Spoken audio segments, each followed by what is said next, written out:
Los Angeles, 1969, a party. The kind Hollywood threw every other weekend in that era. Rooms full of people who had reasons to be seen, conversations louder than they needed to be, wine that was too expensive, and a specific electric charge in the air that only exists when everyone present is either famous, wants to be famous, or knows someone who is. Sharon Tate was there, 26 years old, 8.5 months pregnant. Roman Polanski's wife, one of the most recognized faces in Hollywood at that exact moment in history. She wasn't hiding in a corner that night. She was in the room the way she always was, warm, present, easy with people. At some point in the evening, she decided to leave. She looked around that room, looked past the tallest men, past the loudest, past the most decorated, the most celebrated, the most impressive people in her immediate circle on that particular night. And she walked across the room and asked Bruce Lee. Bruce Lee, 5 feet 7 inches, 140 pounds. A man who had spoken, by most accounts, fewer than 10 words the entire evening. They walked outside together, parking lot, night air, the muffled sound of the party continuing behind a closed door, and within seconds, 2 men started following them.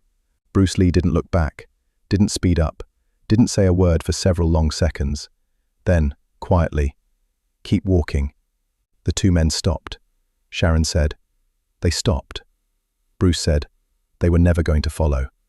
32 words, 90 seconds. A parking lot in 1969. And the question nobody has fully answered in 55 years is this: how did he know? But to understand how he knew, you first need to understand one thing: how Sharon Tate and Bruce Lee even ended up in the same room. Because it didn't start at a party. It started on a film set, a year earlier. And what happened on that set is the entire foundation of this story. Columbia Pictures, The Wrecking Crew. Sharon Tate was cast in the film. Bruce Lee was brought in as the martial arts choreographer, his first major Hollywood film credit.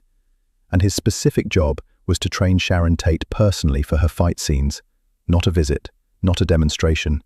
Weeks of direct, repeated, physical training in a studio environment where everyone is exhausted, everyone is performing, and nobody has the energy to pretend.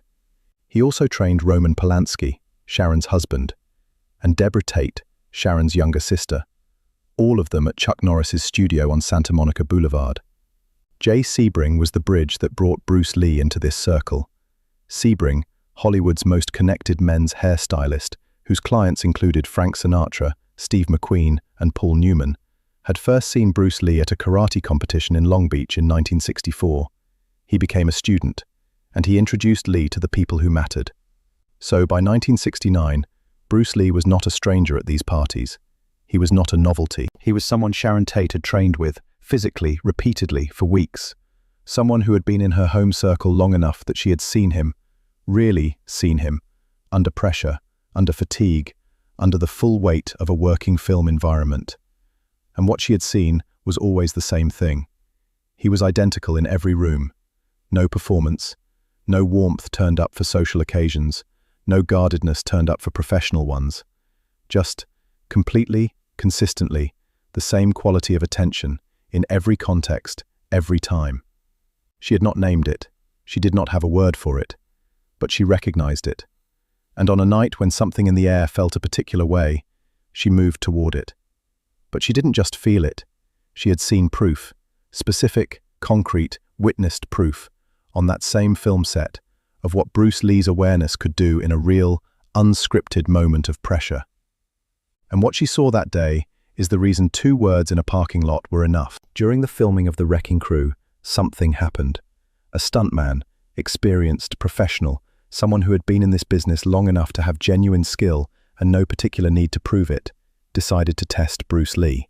Not with aggression, not with malice, with the specific brand of casual skepticism that men in physical professions direct towards someone they've heard too much about, but haven't yet seen fail. He made a fast, unexpected movement toward Bruce Lee from the side. Not a real attack, a test move. The kind designed to produce a flinch, a startled backward lean, a widening of the eyes, the involuntary micro-responses that reveal the gap between what someone claims their nervous system can do and what it actually does under genuine surprise. Bruce Lee didn't flinch, not in the controlled, visible way, the gritted teeth stillness you can see a person working at. He simply did not register the movement as something requiring a response, because by the time the stuntman's arm had finished its arc, Bruce had already shifted. Not dramatically, not away, approximately 4 inches laterally off the line of the movement. A shift so quiet and so complete that several people in the immediate vicinity didn't notice it had happened at all. The stuntman stopped. He said afterward, "I stopped testing him after that. I understood." What he understood, and what Sharon Tate had been accumulating evidence of across weeks of shared work, was not speed in the way people usually mean it, not reflexes you can measure with equipment. Something that doesn't have a clean name in English, but that Bruce Lee had a working definition for. He called it, in various forms across his notebooks and private teaching, the difference between reaction and reception. A reaction is what your nervous system does after information arrives and registers as requiring a response. There is a sequence: stimulus, recognition, decision, movement. Even in a highly trained person, that sequence takes time. And in that time, the world has already moved. Reception is different. It is what happens when you are not waiting for information to arrive, because you are already open to the entire field around you. Not scanning, not on alert, simply present, alive to everything in the space without narrowing toward any of it, allowing information to arrive the way temperature arrives, not because you decided to check, but because you never closed yourself to it. At 628 College Street in Chinatown, his training space, the Junfan Gung Fu Institute he operated until he closed it in 1969, Bruce Lee ran exercises that had nothing to do with striking. He would sit across from a student and ask one thing: "Tell me what is in this room," without looking for it. Not a scan, the opposite. He wanted the student to expand their field of attention, to hold the periphery, the background, the information that existed outside the narrow cone of directed focus, without the effort that turns awareness into anxiety. Because here is the problem most people don't see. Training vigilance does not produce awareness. It produces tension dressed as awareness. A person who is always scanning is not more present than one who isn't. They are more closed, running their internal threat assessment engines so loudly that it drowns out the actual environment. What looks like heightened awareness is often just heightened noise. Bruce Lee was training the opposite: relaxed openness, the state where nothing is forced, nothing is guarded, nothing is managed, and the field of perception expands naturally, the way vision expands when you stop staring at one point and allow your eyes to rest. Sharon Tate had watched this on the film set. She had trained under it. She had seen the stuntman's test. She had felt, not analyzed, felt, the quality of attention that Bruce Lee brought to every room he walked into. She had not named it, but she trusted it completely. And what happened in the 90 seconds between leaving that party and reaching her car, the 2 men, the silence, the 2 words, the stopping, that was not calm under pressure. It was something more specific than that. And the precision of it only makes sense when you understand exactly what Bruce Lee was reading and how fast he was reading it, from the first second they stepped outside. They stepped outside. The door closed behind them. The party sound softened to a low blur. Music, voices, the blunted acoustics of a sealed room. And then just the parking lot, cool air, Sharon's car somewhere ahead, 40 or 50 yards away. They had been walking for approximately 10 seconds. That is when Bruce Lee knew, not suspected, not registered a possibility worth monitoring, knew, the way you know the temperature of a room without deciding to measure it. The way you know, before anyone has said a word, that a conversation has already been decided before it began. 2 men, somewhere behind them, not directly behind, not close enough that a glance back would have confirmed anything immediately, but present in the space at a frequency that was different from ambient. Here is the distinction in exact terms. A person walking through a parking lot toward their own car has the rhythm of someone with a destination. There is a mild forward lean, a slight acceleration as their eyes locate their vehicle, a natural narrowing of attention. The rest of the environment softens as they converge on what they are moving toward. That rhythm is purposeful, direct, and has an internal logic that belongs entirely to the walker. 2 men calibrating their movement in relation to 2 other people have a completely different rhythm. They are not moving toward a destination, they are moving toward a decision. And the movement of someone approaching a decision looks different from the movement of someone approaching a car. It is slightly slower than purposeful, slightly more lateral than direct. It has irregular micro-pauses, small hesitations that don't correspond to anything visible in the environment, because they correspond to an internal process that has not yet resolved. Bruce Lee felt that rhythm within 10 seconds of stepping outside. Not with his eyes, not through deliberate scanning. Through the full field, open, non-narrowed state he had been in all evening. The same state he maintained continuously. And the information about the two men arrived not because he searched for it, but because nothing in him was closed to it. He said nothing, did not look back, did not change his pace, did not touch Sharon's arm, did not do anything that would signal to the men behind them that anything had been noticed. Because the moment you signal that you've noticed, you force a decision. You give the situation architecture. You create a threshold, a point of pressure that someone can now push against. You make the event possible by providing it with a shape. He walked, same pace, same direction, same rhythm as the 30 seconds before. And then, very quietly, almost conversationally, keep walking. 2 words, no urgency, no dropping of the voice to a dramatic register, not a warning, an anchor, a statement about what was already happening and what should continue happening. Sharon heard it. And the thing about those 2 words, delivered in that tone by a person whose awareness she already trusted, they reached her body before her mind had finished processing them. Her pace stayed the same. Her shoulders did not stiffen.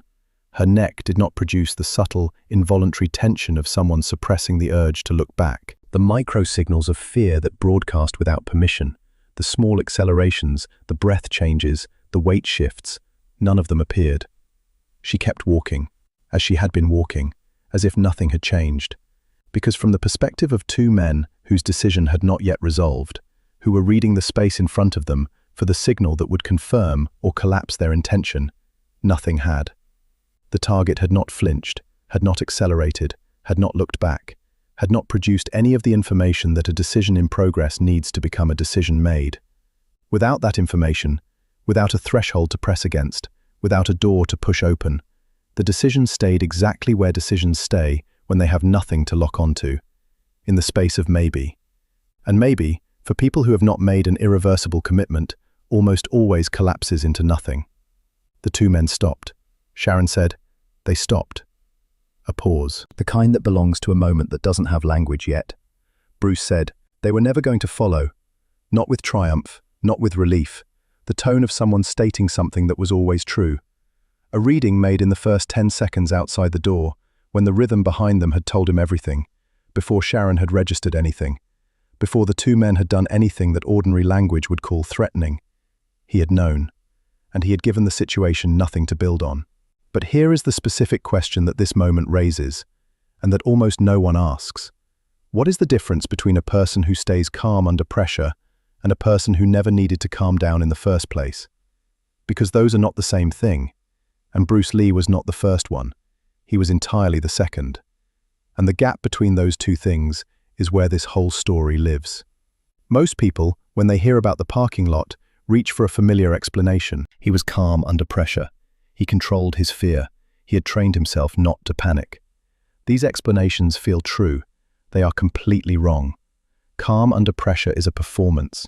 It is what you see when a person is afraid, genuinely, physically afraid, with the full biochemistry of threat response running, and they are suppressing the outward expression of it. It takes effort. It is visible if you know what to look for. There is a working quality to it, a holding, a managing, a containing. The person is doing something, actively, in real time, to stay on the surface of the moment rather than going under it. Bruce Lee was not doing that in the parking lot. He was not suppressing fear. He was not managing his response. He was not performing composure over an internal state that was moving in the opposite direction. He was simply in the same state he had been in all evening. This is the distinction his entire philosophy rested on, and the one that almost never survives the translation from his training into the motivational version of his ideas that most people encounter. A mode is something you switch into when the situation demands it. It is reactive by definition. It requires a trigger. And it is always, by its nature, slightly late, because the mode cannot activate until the situation has already declared itself as the kind of situation that requires it. A state is what you are continuously. It doesn't require a trigger. It doesn't activate. It is already present before the situation arrives, which means it is available in full, at full capacity, from the first second. Not from the second after you realize something is happening. In the parking lot, Bruce Lee's awareness was available from before the door closed behind them. He didn't turn it on. He hadn't turned it off. He had simply been, for years, in daily practice, in every ordinary room that asked nothing of him, in the state that the parking lot required. And the two men behind them encountered someone who had nothing to switch on, nothing to manage, nothing to hold together. A person who was simply, completely, unperformatively there. The absence of a mode is what made the absence of a door possible. He couldn't give the situation a threshold to press against because he wasn't constructing one. There was no gap between his internal state and his external behavior. And that gap, in most people, is exactly what a threat reads. The micro-discrepancy between what someone is feeling and what they are trying to project. The working quality, the management. He had trained it away. Not by forcing himself to be calm, by practicing, in rooms that asked nothing, in situations with no stakes, across 15 years of daily ordinary presence, the state of being genuinely undivided, genuinely open, genuinely there, so that when the parking lot arrived, it found exactly the person it required, already built, already present, no door. And then, 43 days later, came the night that found no one, the night that existed in a space where no parking lot presence, no trained awareness, no quality of being could reach, and how Bruce Lee stood at that boundary, and what it cost him, and what it produced. August 9th, 1969, 10050 Cielo Drive, Los Angeles. Sharon Tate was murdered in her home, 8.5 months pregnant, along with Jay Sebring, the man who had first seen Bruce Lee at a competition in Long Beach in 1964, the man who had built the bridge between a 23-year-old Chinese-American martial artist and Hollywood, the man whose introduction had made every person and every room in this story possible, along with 3 others, 5 people, one night. Roman Polanski was in London. Bruce Lee was not there, not because he was avoiding it, not because he had any reason to be. He simply was not part of whatever gathering happened that night at that house. The night of August 9th had nothing to do with the parking lot 43 days earlier. But here is the thing about a mind trained to read situations. A mind that has spent 15 years developing the capacity to feel the shape of a space before anything declares itself. That kind of mind does not stop processing when the situation is over. It continues. And what Bruce Lee woke up to on the morning of August 10th was not a news story. It was not a public tragedy at a safe distance. It was the specific, concrete, personal loss of people he had trained with, worked alongside, and been trusted by. Sharon, Jay, the whole particular world that those 2 people had been central to. He attended Sharon Tate's funeral.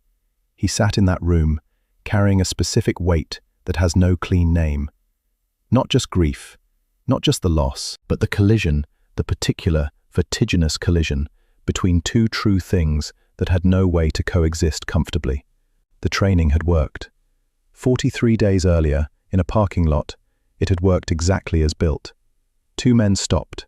Sharon reached her car.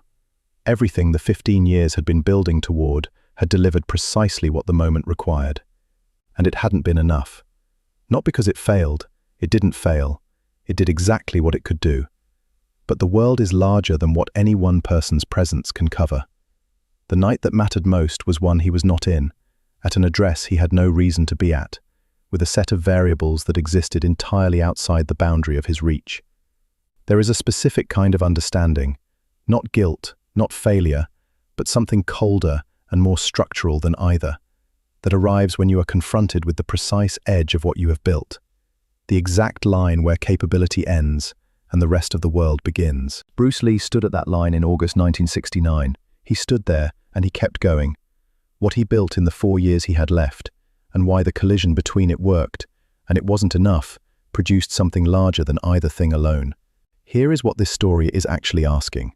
Not, was Bruce Lee the greatest martial artist who ever lived?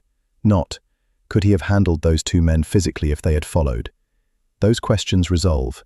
They have satisfying answers that let you walk away with something clean and closed. This story does not offer you something clean. This story offers you the thing Bruce Lee spent his life working with. The real version of the philosophy that gets flattened into motivational posters and reduced to be like water. The version that has actual weight in it. The most powerful thing you can build is not a skill, not a technique, not a mode that activates under pressure. It is the kind of presence that does not require a threat to exist. Open, non-narrowed, undivided. In every room, in every ordinary conversation, on every Tuesday that asks nothing from you. Not because you're on guard, not because you're managing anything, but because you have practiced, accumulated, built, across the days that don't count, the state that the days that do count will require. Bruce Lee did not decide to be present in that parking lot. He had already been present for 15 years. The two men encountered someone who was simply, completely, continuously there, and found nothing to press against. No threshold, no door, no gap between the inside and the outside that a threat could locate and use. That is not a martial arts achievement. That is a human one, and it is available to anyone who is willing to practice it in the rooms that ask nothing, so that it is simply, already, fully present in the room that asks everything. Sharon Tate looked across a room full of famous, powerful, physically impressive people and chose the one who was simply, completely there. The question this story leaves is not about Bruce Lee, it is about you. In the rooms that ask nothing from you, how present are you actually? Think about it. Drop your honest answer in the comments. Part 2 picks up where this ends, and it goes somewhere this part couldn't. Part 1 ended with a question. In the rooms that ask nothing from you, how present are you actually? Part 2 starts with a different question, a harder one. What happens to a man who has spent 15 years building the most refined, most precise, most deeply trained version of awareness that existed in that room, and then watches, from a distance, as the night he was not in becomes the worst thing that happened in Los Angeles in 1969? Bruce Lee walked Sharon Tate to her car. Two men followed. He said, "Keep walking." They stopped. She reached her car safely. The training worked, exactly as built, exactly as it was supposed to. 43 days later, Sharon Tate was murdered at 10050 Cielo Drive. Bruce Lee was not there. He couldn't have been. He had no reason to be. The night of August 9th, 1969, was entirely separate from the parking lot 43 days earlier. There is no version of this story where his presence could have changed it. But here is the thing about a mind trained to find patterns, trained to read situations, to feel the shape of a space, to know before the situation declares itself. That kind of mind does not simply stop processing when the event is over. It continues. And what Bruce Lee processed in the weeks and months after August 9th was not grief in the ordinary loose sense of that word. It was something more specific, something that forced him to stand at the exact edge of everything he had built and look directly at what it could not reach. That is where part 2 begins. But before we get to what August 9th cost him, there is something that happened in the weeks immediately after that almost nobody includes in this story, something that would have broken most people. And Bruce Lee's response to it tells you more about what he had actually built than the parking lot ever could. In the weeks following the Tate murders, Roman Polanski returned to Los Angeles from London. He came back to a city that had changed overnight. The house at 10050 Cielo Drive was a crime scene. Jay Sebring, the man who had introduced Bruce Lee to this entire circle, the man who had first seen him at a competition in Long Beach in 1964 and decided to build a bridge, was gone. The particular Hollywood world that Polanski and Sharon had been at the center of had collapsed inward, suddenly, completely, with no warning and no exit. Polanski was doing what grief does to a person with no clean answer. He was looking for somewhere to put it.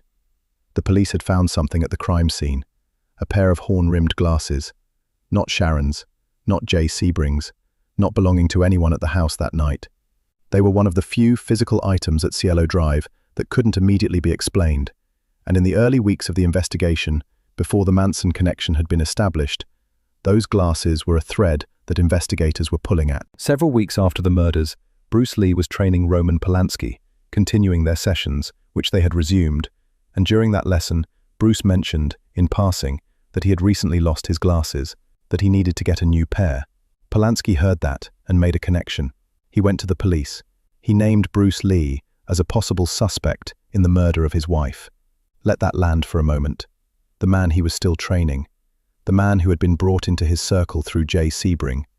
The man who had walked Sharon to her car 43 days before her death. That man, named by her grieving husband as a possible killer. Bruce Lee was formally investigated in connection with the Tate murders, not charged, not arrested. The investigation found nothing, because there was nothing to find. The glasses, as later evidence would reveal, had been deliberately left at the scene by Charles Manson as misdirection. They had nothing to do with Bruce Lee. And by December 1st, 1969, Manson and 5 followers had been arrested. The case closed around them completely. But here is what matters for this story.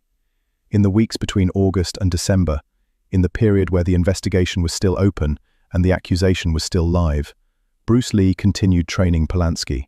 He did not stop, did not withdraw, did not make a public statement defending himself, did not end the relationship with anger or wounded pride or the very human urge to say, "After everything, you thought it was me." He showed up, session after session, with the same quality of presence he brought to every room.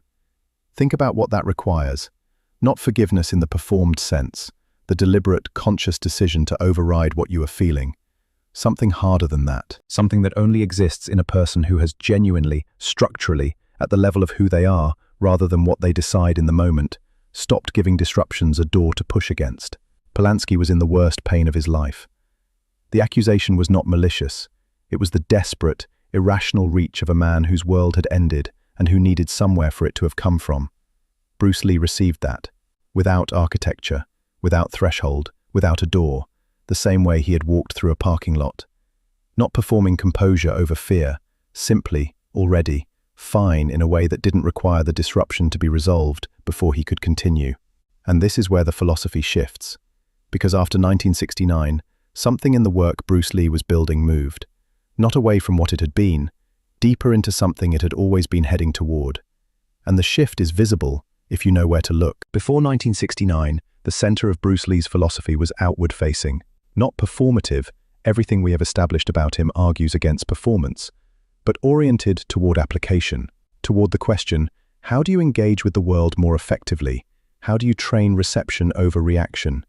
How do you build the kind of awareness that reads a situation before it declares itself? How do you remove the door so the situation has nothing to press against? These were the questions at the center of Jeet Kune Do in its earlier form. After 1969, a second question entered with equal weight. And then what? You read the parking lot correctly.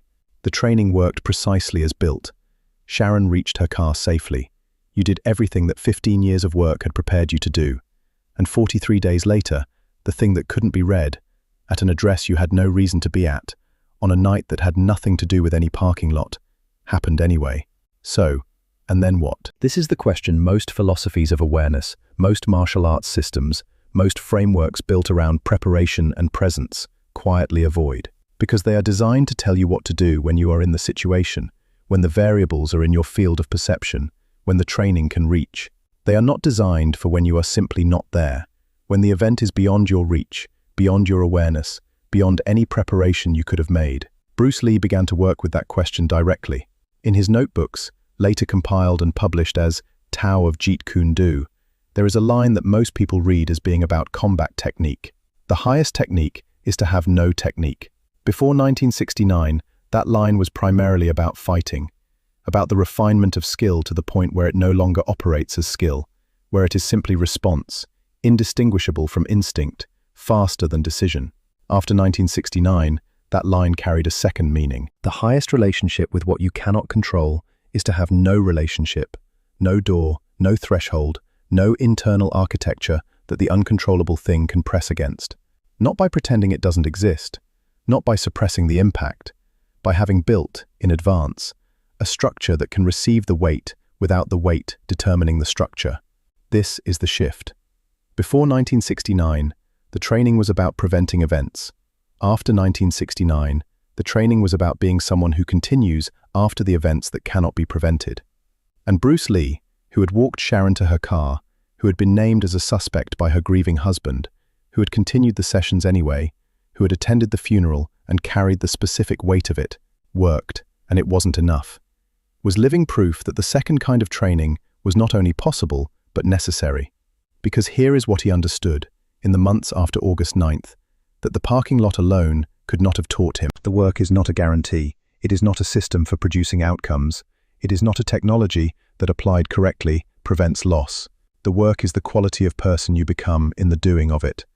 And that quality, the open, undivided, non-performing presence that read the parking lot correctly and absorbed the accusation without architecture and continued the sessions without withdrawal, that quality does not stop being valuable because the outcome was wrong. It becomes more valuable because it is the only thing that allows you to continue after the outcome is wrong. Between 1969 and 1973, the 4 years he had left, Bruce Lee completed The Big Boss, Fist of Fury, The Way of the Dragon, which he wrote, directed, and starred in himself, and Enter the Dragon, the film that would be released 6 days after his death on July 26, 1973, and make him a global icon. 4 films, 4 years, starting from August 1969. The output is not the story. The output is the evidence that the philosophy was working. But there is one more piece of this story that almost no version of it includes. Because the parking lot did not end when they reached the car. Something else was said. And it was not said by Bruce Lee. And it changes the meaning of everything that came before it. When they reached her car, after the 2 men had stopped, after the parking lot had settled back into ordinary nighttime silence, Sharon Tate did not get in immediately.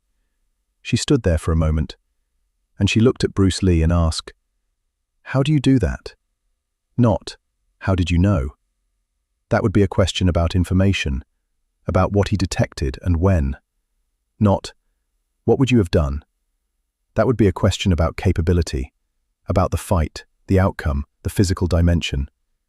How do you do that is a different question entirely. It is the question you ask when you have felt the difference, in your own body, in real time, between standing next to a person who is managing a situation and standing next to a person who is simply already fine.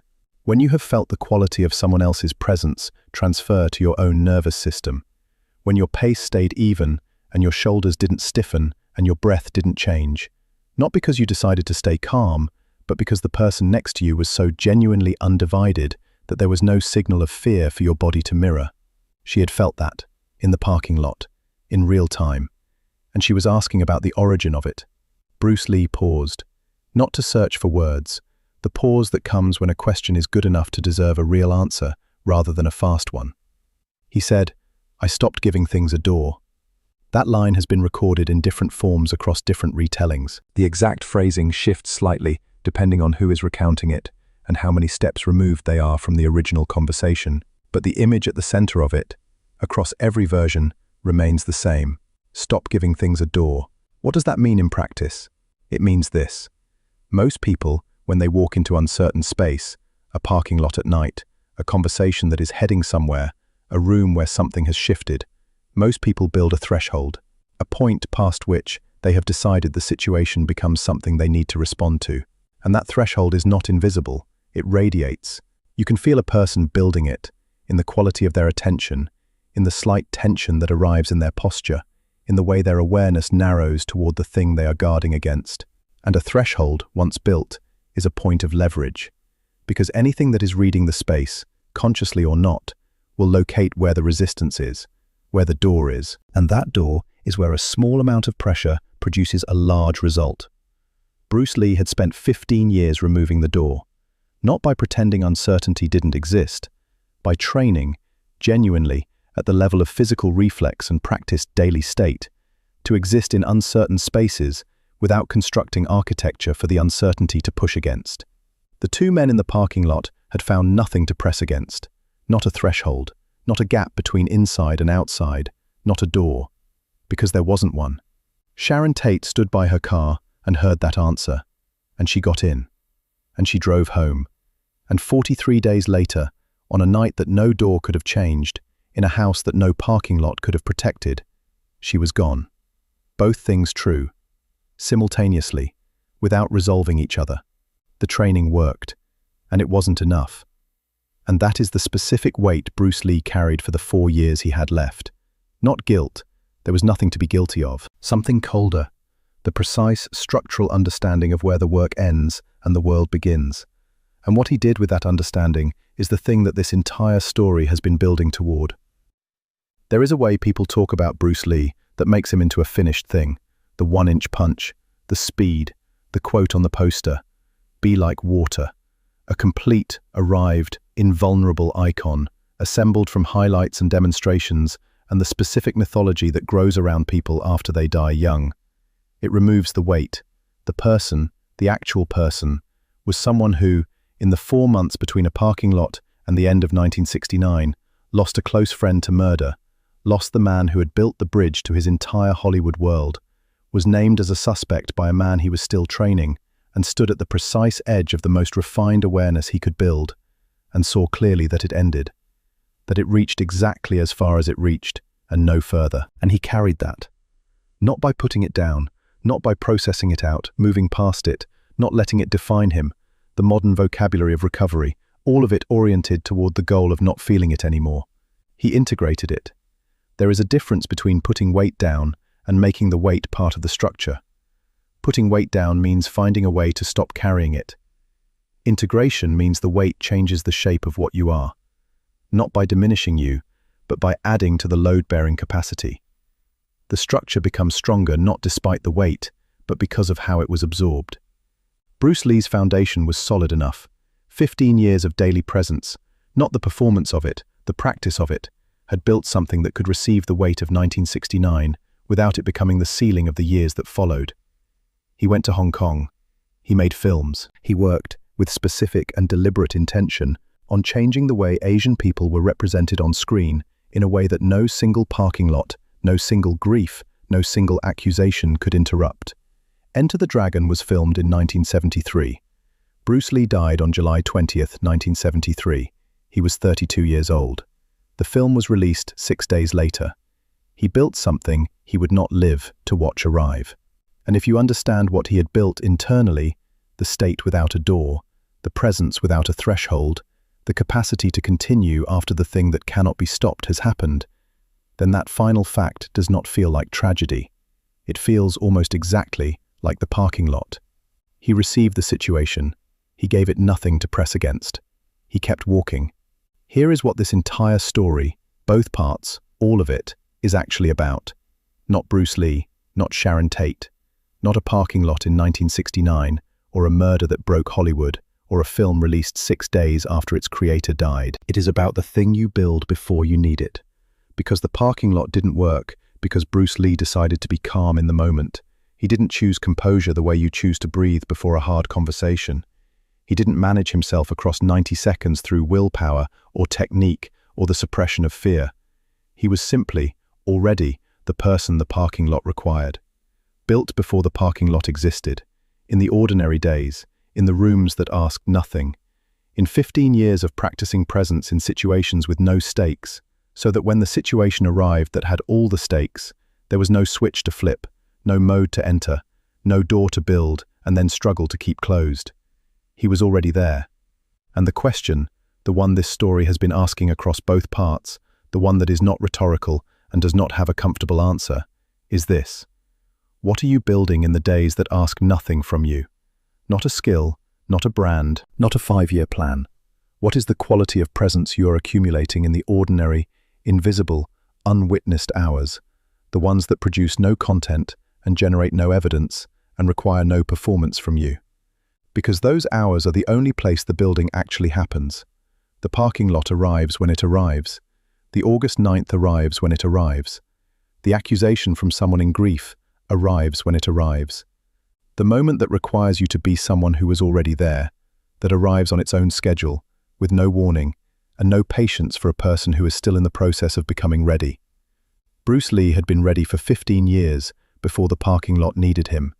Sharon Tate walked across a room full of impressive people and chose the one who was simply, completely, already there. The only question worth sitting with, the only one this story actually leaves, is whether you could have been that person in that room.